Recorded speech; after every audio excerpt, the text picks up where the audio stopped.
Mandatory OT, pwede ba yan? Hello po, ma'am sir. This is your friendly HR partner, Jim. Tanong ni Sir Kenneth, paano naman ang usapang mandatory OT? Una sa lahat, if nag-OT ka, it should follow the OT rate. 25% more or applicable rates. Number 2, ang OT po ay voluntary and with employee consent except on special cases. 3, in general, bawal po ang mandatory OT or overtime dahil it may violate employees' welfare and work conditions. According to Article 89 of the Labor Code, mandatory overtime may be allowed on the following, take note, exceptional circumstances. Number 1, national emergency like war.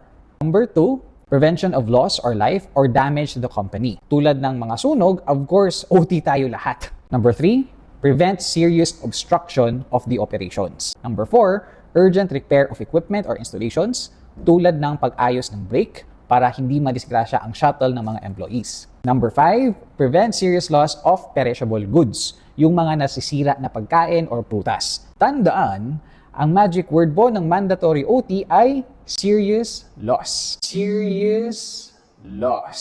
So na your absence ay hindi ikakasira at ikakasara ng kumpanya, that may be a question of lacking time management at hindi overtime. This is your friendly HR partner, Jim. Like, follow, share for more.